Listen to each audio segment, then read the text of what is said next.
Hi, kiddos. Grandpa Ken is so glad to see you. Me and my buds, Barkley, were sitting around and we were waiting for you to come back. We missed you. We miss you every time you're not here. Well, I'm wearing a hard hat today. Does that tell you anything? Well, it means we're going to read Paw Patrol again. I love Paw Patrol. Fear not, fair princess, Marshall cried. The pups of the round table will save thee. The pups were practicing their play about knights. Chase was king, Arthur and the other pups were the brave knights. Well, that makes sense. Our play will be knight-tastic, Marshall declared. In Adventure Bay Town Square, Captain Turbo was building the set for the play.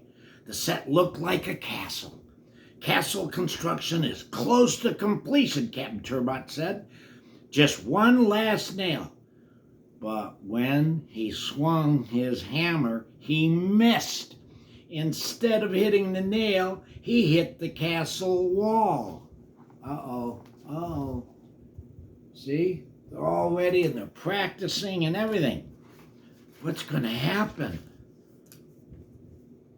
The set collapsed. Oh no, a big piece of the castle fell right on top of Captain Turbo. I'm stuck, help, he cried. He reached for his phone and called, who else? The Paw Patrol for help. Don't worry, Captain Turbo, Ryder said. No job is too big, no pup is too small. The Paw Patrol raced to the town square. How are you, Captain Turbo? Marshall asked. Super, but stuck, he said, and my arms smart some smidge. We'll get you out in no time, Ryder promised. Rubble, use your claw hook to lift the wall. On the double, Rubble said. See whose hat I got on today, don't you? Yeah, I got Rubble's hat on today. Rubble backed his truck up to the wall and lifted it away from Captain Turbo. But there was still another piece of scenery trapping. Chase used the winch on his vehicle to pull the doorway off. Captain Turbo was free. Whoa! Thanks, Paw Patrol, said Captain Turbo as he stood out and brushed himself off. Okay, Captain Turbo, Marshall said. I need to do a medical exam. X-ray machine. The machine popped out of Marshall's pack. He used it to scan Captain Turbo's bones. Marshall said. Looks like it's only a sprain. Well, that's good, but I'll need to wrap it up. A bandage popped out of Marshall's pack. He wrapped the bandage around Captain Turbo's wrist. See, look at it. He laid on the stretcher, and Marshall's going to save the day. Captain Turbo needed to rest his arms, so it was up to the Paw Patrol to finish building the castle for their play. Okay, my pups of the round table, Chase commanded through his megaphone. Moveth, moveth, moveth. Sky used her helicopter and a towing cable to fly a wall to the set. She placed it in the middle of the stage, and Rocky popped a tool arm out of his pack. Zzz! He used his power screwdriver to spin the screws through a hinge and into the wooden door.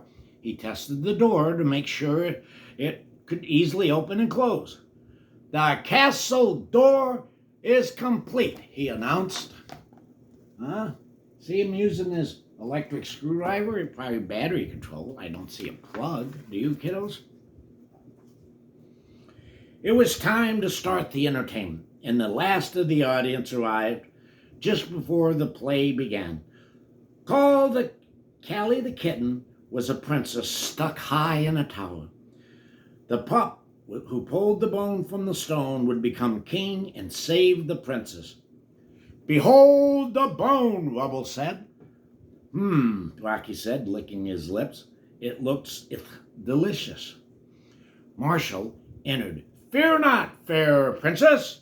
He jumped over the bone and took it in his teeth. Then he struggled to pull it out of the stone. Whoop! When the stone came free, it flew out of Marshall's mouth and hit the tower. The tower toppled over and Callie fell. The audience gasped. Oh, can you imagine? Poor Callie was knocked over and King Arthur had just knocked her over. Oh no. Thankfully, Marshall caught Callie and he remembered to say his line, "You are free, my fair princess." The audience cheered. Marshall was doing an excellent job. Lady Sky popped the wings out of her pack and flew over Marshall. "Heads up," she said as one dropped a golden crown right onto his head. It was a perfect fit. Huh? What do you think, guys? Would you like to be king for a day? "All right, King Arthur," the pups cried, kneeling in front of Marshall. The curtain closed. When it reopened again, the pups took a bow. The audience cheered and clapped and stood up and gave him a standing ovation. "Great job, all of you," Ryder said. "You're such good pups." The king had saved the day, and Marshall had saved the play. Good job, Marshall, huh? Yeah, the pups are amazing. They really are. But again, remember, kiddos, what makes them amazing is the way they work together and they all listen to the person leading. Like, listen to your grown-ups, listen to what they're saying so that you can do what they say, and then it makes everything flow good. And besides that, you don't get any trouble with them. See? Okay, kiddos, I thank you for coming back. Tell your folks if there's anything they have questions about, they can always go to ProfessorProfit.com and check us out. We got some blogs about Halloween and some scary stories, so you all have a great day. And remember, smile. Gotta smile to be really happy.